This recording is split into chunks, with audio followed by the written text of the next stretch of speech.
Bonjour à toutes et à tous, merci de nous rejoindre. Nous avons 90 minutes ensemble autour de la thématique entreprise, femmes et IA, le trio gagnant. Nous allons entendre les témoignages de femmes au parcours différents, des réussites, des difficultés parfois. Et ce webinaire va poser la question des freins, des opportunités et aussi des perspectives des femmes dans l'IA. Il va être question de diversité, des métiers de l'intelligence artificielle et des données, de recrutement, de formation et de mixité. Ce que représentent les métiers de l'intelligence artificielle et son utilisation concrète dans des secteurs où les femmes pourraient davantage s'engager. C'est le sujet que nous évoquons aujourd'hui avec plusieurs invités. Juliette Mattioli, Thales, Sophie Barbe de l'INRAE, Anne Aumont d'Avisia et Nicolas Vialet. Bonjour à vous qui êtes avec nous en direct. Deuxième témoignage, elle s'appelle Clémentine Cellier, elle est elle aussi en formation développeuse en intelligence artificielle au sein de l'école Microsoft by Simplon. Et là aussi, elle va vous poser des questions. Bonjour, je m'appelle Bonjour, je Clémentine m'appelle Cellier. Clémentine J'ai un Cellier. parcours J'ai un d'excellence dans parcours la d'excellence dans coiffure la que j'ai coiffure quitté en que j'ai quitté 2019 en pour me 2019 reconvertir pour me dans reconvertir l'informatique. dans l'informatique. J'ai été J'ai poussée, été soutenue et poussée, motivée soutenue par et mon motivée fils par mon pour mon appétence dans ce domaine. J'ai suivi donc une formation de développeur intégrateur d'applications web avec la 3WA et j'ai pu obtenir mon diplôme en été 2020. Après avoir réussi les examens d'entrée, je suis entrée en formation en tant que développeur intelligence artificielle Microsoft by Simplon en novembre 2020. Cette formation se termine en juillet 2022, donc dans 4 mois, avec le passage de la certification. Pourquoi cette formation? Alors, durant des années, en fait, j'ai touché aux données des clients dans le commerce. Et cela m'a emmené à la sécurité informatique. Et pour moi, ça a été logique si je faisais une reconversion, de me diriger dans ce domaine. Durant mes recherches sur la sécurité informatique, je me suis aperçue que l'intelligence artificielle travaillait énormément avec les données. Et donc, c'est avec toute logique que je me suis orientée vers cette formation de développeur en intelligence artificielle. Quelles sont vos attentes et vos espoirs? J'ambitionne de monter en compétences, de progresser. Et je souhaiterais avoir des vrais professionnels qui soient présents, qui me soutiennent, qui m'apprennent, transmettent leur savoir. Parce que l'auto-formation, c'est très bien, je suis très très autonome, mais c'est vrai que d'avoir une personne qui est vraiment du milieu et qui aime retranscrire ce qu'il sait, c'est important. En ce qui concerne mes espoirs, je désire m'épanouir dans l'informatique tout autant que j'ai pu m'épanouir dans mon premier métier. Avez-vous des craintes ou des appréhensions? J'appréhende un petit peu le jugement sur mon âge et sur mon premier métier, le fait d'être coiffeuse et le cliché de la coiffeuse. Je souhaite vraiment qu'on me laisse faire mes preuves en tant que femme, en reconversion à mon âge, parce qu'il y a beaucoup de femmes dans mon cas qui sont comme moi, qui se reconvertissent dans l'informatique, qui sont passionnées et on est motivé et on veut vraiment y aller. Donc vraiment, les freins que j'aurais, c'est ça. Une question pour nos intervenantes? Les 3 questions que j'aurais à poser aux intervenantes aujourd'hui, c'est la première étant quel est le pourcentage de femmes dans votre entreprise?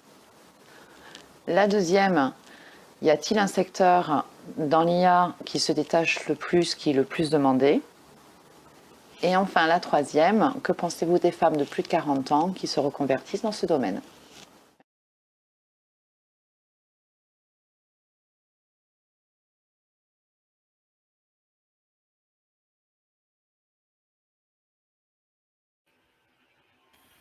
Votre micro est coupé, Emmanuel.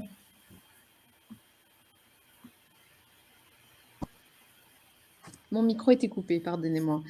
Donc, la question de Clémentine Sellier sur la fin, c'était les femmes de plus de 40 ans qui se reconvertissent dans le domaine de l'IA. Alors, il y avait des questions très, très variées, le pourcentage des femmes, le secteur de l'IA le plus demandé. Est-ce que l'une d'entre vous veut répondre aux questions de Clémentine Sellier? Quand on a vu que c'est intéressant, elle a vu, elle, dans son métier précédent, très concrètement, qu'en fait, on pouvait faire quelque chose des données. Elle a eu envie d'expérimenter, en fait, de produire quelque chose. Je trouvais son témoignage très assertif.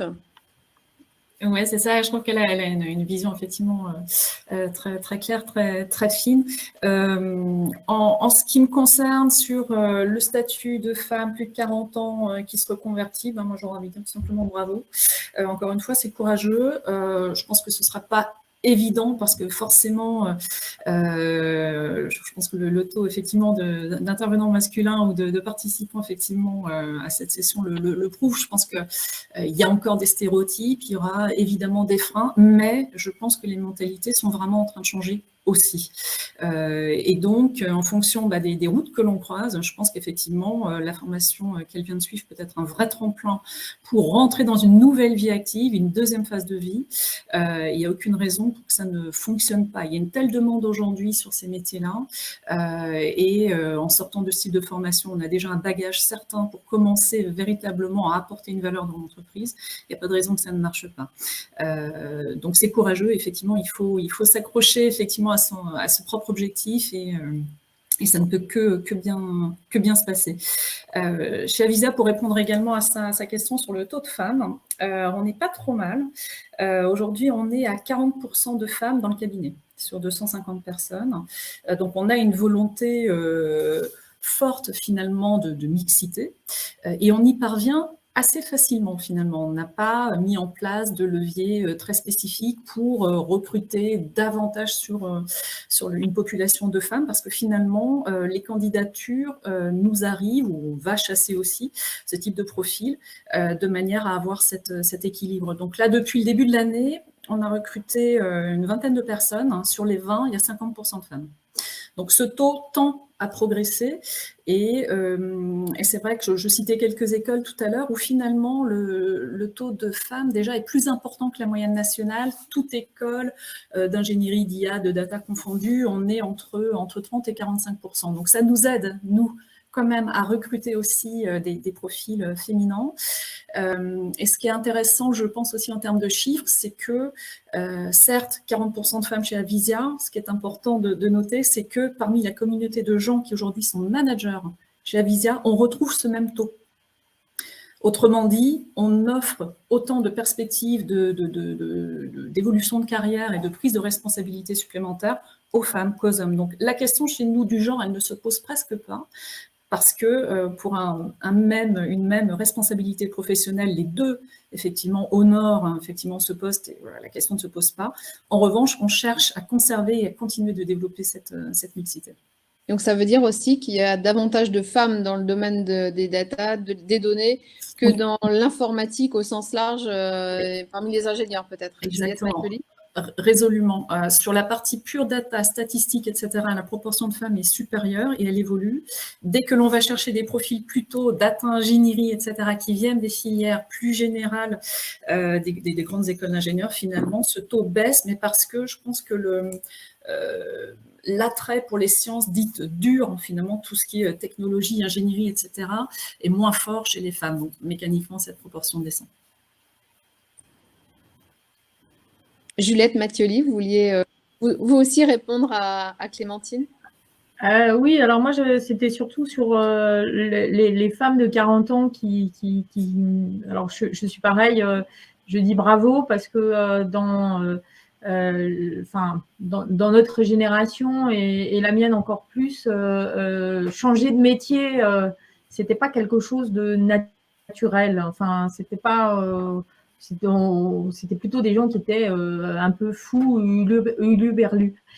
Aujourd'hui, les jeunes ont cette appétence et si au bout d'un moment, ils ne se sentent pas bien dans un métier, ils sont prêts à changer.